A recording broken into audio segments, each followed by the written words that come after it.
بسم اللہ الرحمن الرحیم۔ حضرت انس رضی اللہ تعالیٰ عنہ بیان کرتے ہیں کہ ہمیں قرآن مجید میں اس بات سے روک دیا گیا تھا کہ ہم رسول اللہ صلی اللہ علیہ وسلم سے زیادہ سوالات کریں، تو ہماری یہ خواہش ہوتی تھی کہ بدوی لوگوں میں سے کوئی سمجھدار شخص آئے اور آپ سے سوالات کرے۔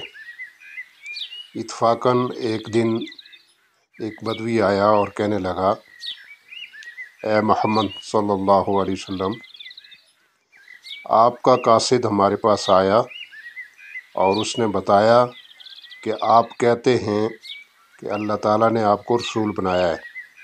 آپ نے فرمایا اس نے سچ کہا۔ اس بدوی نے کہا، تو آسمانوں کو کس نے پیدا کیا؟ فرمایا اللہ تعالیٰ نے۔ اس نے کہا، زمین کو کس نے بنایا؟ فرمایا اللہ تعالیٰ نے۔ اس نے کہا، زمین میں پہاڑ کس نے نصب کیے؟ آپ نے فرمایا اللہ تعالیٰ نے۔ اس نے کہا، زمین میں منافع کس نے رکھے؟ آپ نے فرمایا اللہ تعالیٰ نے۔ اس نے کہا، قسم ہے اس ذات کی جس نے آسمان اور زمین پیدا کیے اور زمین میں پہاڑ نصب کیے اور دوسرے منافع رکھے، کیا اللہ تعالیٰ نے آپ کو رسول بنا کر بھیجا ہے؟ آپ نے فرمایا ہاں۔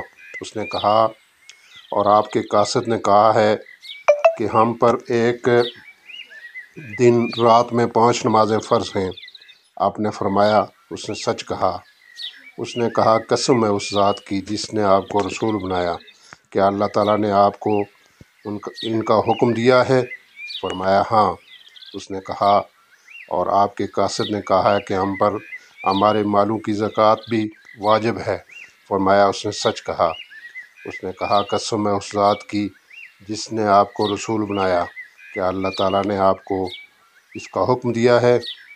آپ نے فرمایا ہاں۔ اس نے کہا، اور آپ کے قاصد نے کہا کہ ہم پر ہر سال ماہ رمضان کے روزے فرض ہیں؟ فرمایا اس نے سچ کہا۔ اس نے کہا، قسم ہے اس ذات کی جس نے آپ کو رسول بنایا، کیا اللہ تعالیٰ نے آپ کو یہ حکم دیا ہے؟ آپ نے فرمایا ہاں۔ اس نے کہا، اور آپ کے قاصد نے کہا کہ جس شخص کو بیت اللہ تک پہنچنے کی طاقت ہو اس پر حج بھی فرض ہے؟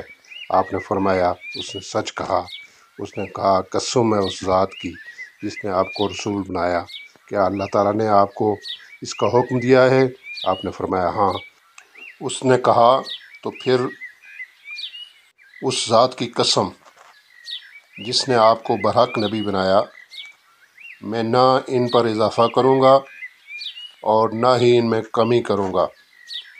جب وہ واپس مڑا تو آپ صلی اللہ علیہ وسلم نے فرمایا، اللہ کی قسم اگر یہ اپنی بات پر پکا رہا تو لازماً جنت میں داخل ہوگا۔